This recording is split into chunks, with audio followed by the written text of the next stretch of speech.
Assalamualaikum warahmatullahi wabarakatuh. Pertempuran Mohawk adalah suatu pertempuran yang terjadi pada tanggal 29 Agustus 1526 dekat dengan Mohawk, kerajaan Hongaria.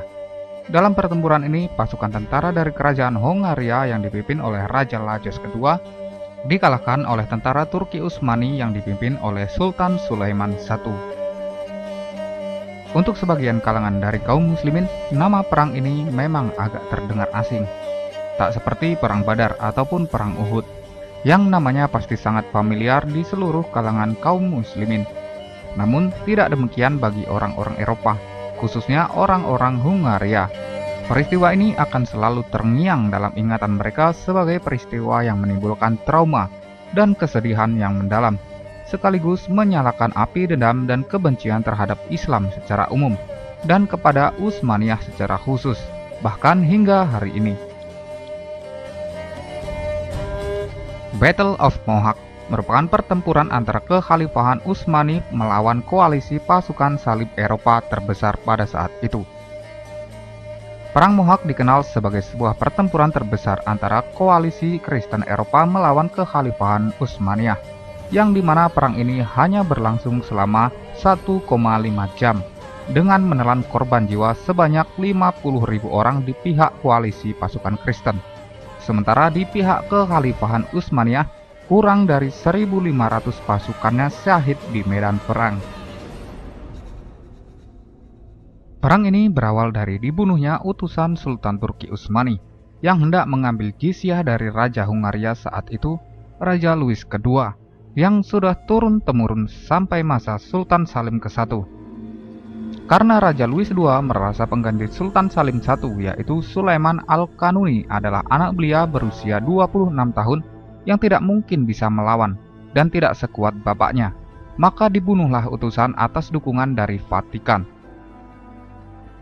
Setelah mendengar hal ini, Sultan Sulaiman Al-Kanuni marah besar karena merasa diremehkan dan direndahkan wibawanya oleh Raja Louis II.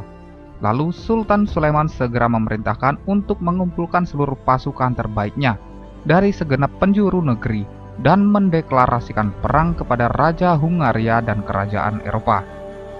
Lalu ia mempersiapkan pasukan perangnya dan bergegas ke Hungaria dengan pasukan kurang lebih 100.000 mujahid dengan 350 meriam dan 800 kapal perang.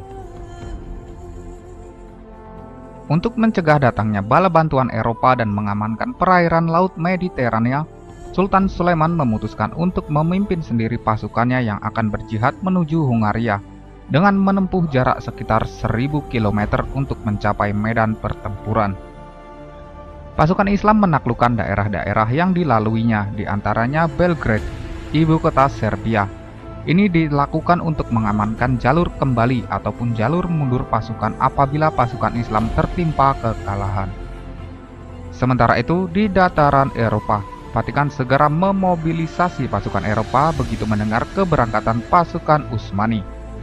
Maka terbentuklah koalisi pasukan salib yang terdiri dari Kekaisaran Romawi, meliputi Spanyol, Jerman, Italia, Belgia, Swiss, Belanda, Luxembourg, dan sebagian Perancis.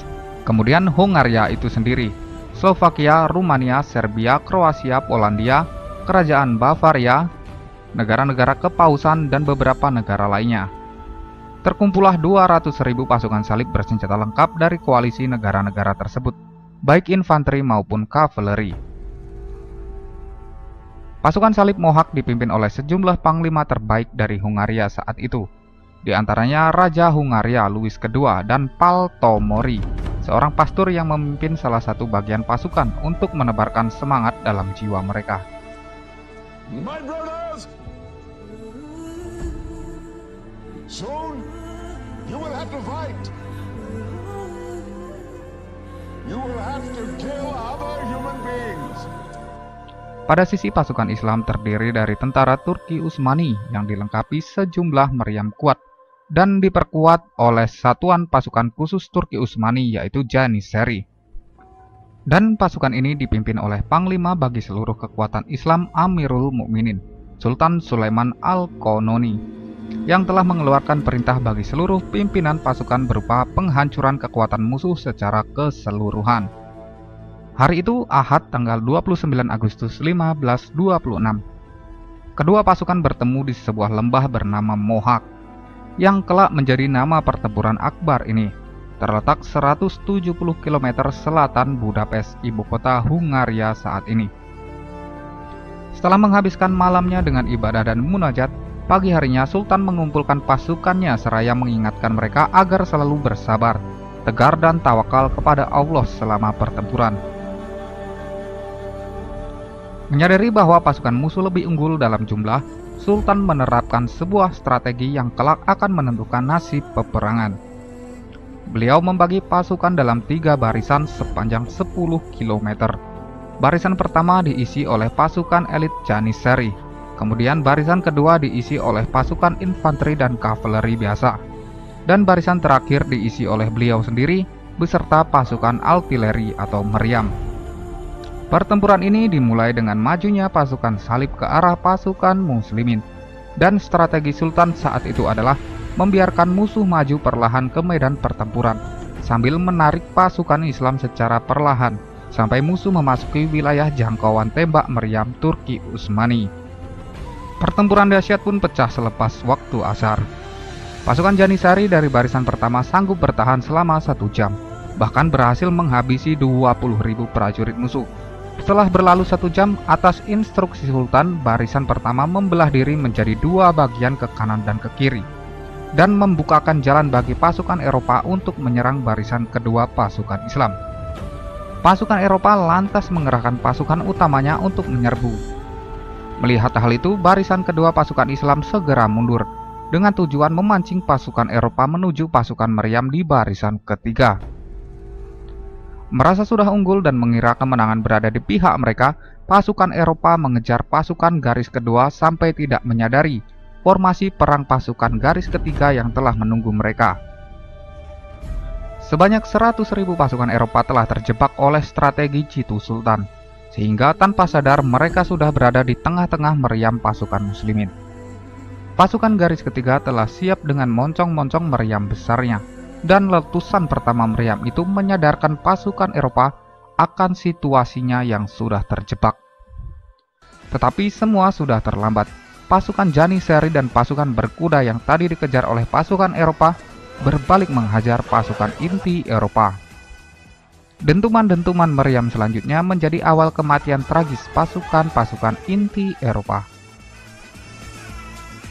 Sisa-sisa pasukan Eropa berusaha untuk mundur, namun tidak ada jalan yang terbuka bagi mereka, kecuali menuju sungai. Pasukan Eropa yang tersisa pun segera mundur menuju sungai, namun ini menjadi bencana tersendiri bagi mereka, dengan banyaknya pasukan yang mati karena berdesak-desakan dan tenggelam di sungai.